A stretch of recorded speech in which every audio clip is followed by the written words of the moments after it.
नमस्कार, मैं हूं मोटिस खान। अमृत विचार के न्यूज बुलेटिन में आपका स्वागत है। पेश है देश दुनिया की 5 बड़ी खबरें। बुलेटिन के आखिरी हिस्से में सुनिए रोहिलखंड समाचार।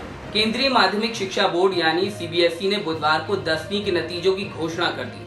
सीबीएसई के घोषित नतीजों में कुल 91.46% स्टूडेंट्स पास हुए हैं। पिछले साल के मुकाबले ये संख्या 0.36% ज्यादा है। रिजल्ट में इस बार भी लड़कियों ने बाजी मारी है। कुल 93.31% छात्राएं उत्तीर्ण हुई, जबकि पास होने वाले लड़कों का प्रतिशत 90.14 है। लड़कों के मुकाबले 3.71% ज्यादा लड़कियां 10वीं की परीक्षा में पास हुई हैं। राजस्थान विधानसभा अध्यक्ष डॉक्टर सीपी जोशी ने मंत्रिमंडल से हटाए गए उप मुख्यमंत्री सचिन पायलट के समर्थक सभी विधायकों को नोटिस भेजा, जिससे पायलट खेमे में खलबली मच गई। आपको बता दें कि विधानसभा अध्यक्ष ने व्हीप का उल्लंघन करने का नोटिस जारी किया है। इससे पहले सरकारी मुख्य सचेतक महेश जोशी ने पूरे मसले पर विधानसभा अध्यक्ष डॉक्टर जोशी के समक्ष याचिका दायर की थी। माना जा रहा है कि कांग्रेस पार्टी ने बागी विधायकों को अपने पक्ष में करने की रणनीति के तहत ये कार्रवाई की है, ताकि उसके विधायक वापस लौट आए। कांग्रेस के पूर्व अध्यक्ष राहुल गांधी ने कहा है कि सरकार की नीतियों के कारण दुनिया में हमारा मान सम्मान घट रहा है, लेकिन हैरानी की बात यह है कि केंद्र सरकार के पास इससे निपटने की रणनीति ही नहीं। राहुल ने ट्वीट के जरिए कहा कि भारत की वैश्विक रणनीति गड़बड़ है, हमारी शक्ति और सम्मान कम हो रहा है और केंद्र सरकार को पता ही नहीं कि इस स्थिति से कैसे निपटना है। राहुल गांधी ने एक खबर भी पोस्ट की है, जिसमें कहा गया कि चाबहार रेल परियोजना में पैसा देने में देरी का हवाला देते हुए ईरान ने भारत को बाहर कर दिया है।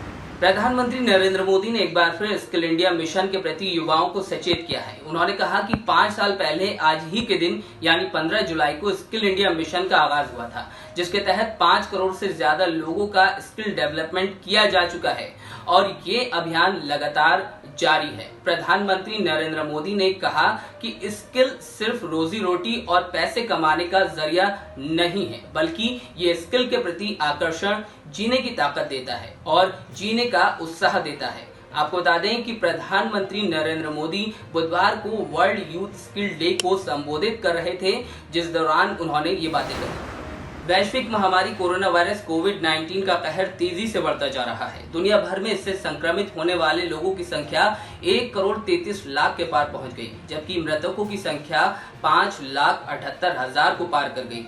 कोविड-19 के संक्रमितों के मामले में अमेरिका दुनिया भर में पहले और ब्राजील दूसरे नंबर पर बना हुआ है, जबकि इसकी फहरिस्त में भारत तीसरे स्थान पर बरकरार है। वैश्विक महामारी से हुई मौतों के आंकड़ों की बात की जाए तो भारत 8वें स्थान पर है, जबकि अमेरिका में अब तक कोरोना वायरस की वजह से सबसे ज्यादा मौतें हुई हैं। अब रुख करते हैं रोहिलखंड समाचार का।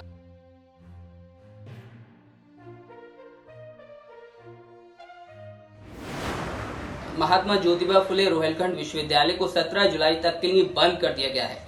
आपको बता दें कि कुलपति कार्यालय में तैनात एक बाबू के कोरोना संक्रमित पाए जाने के बाद कैंपस बंद किया गया है। कहा जा रहा है कि कैंपस बंदी के दौरान पूरे परिसर को सैनिटाइज किया जाएगा। मुरादाबाद में लॉकडाउन के दौरान सदर कोतवाली के कटरा नाज में बाजार खोलने और समय सीमा बढ़ाने को लेकर व्यापारियों ने विरोध प्रदर्शन किया, जिसके बाद बाजार में यातायात काफी देर तक बाधित रहा। जानकारी मिलने के बाद पुलिस अधिकारी मौके पर पहुंचे और किसी तरह व्यापारियों को समझा बुझाकर मामला शांत कराया।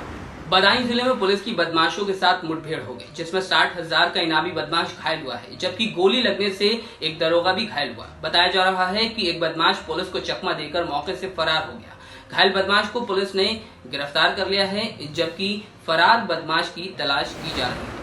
आखिर में बरेली के मौसम का हाल। बरेली में बुधवार को अधिकतम तापमान 35 डिग्री सेल्सियस रहा, जबकि गुरुवार को बरेली का अधिकतम तापमान 37 डिग्री सेल्सियस रहने और गरज के साथ बारिश होने का अनुमान है।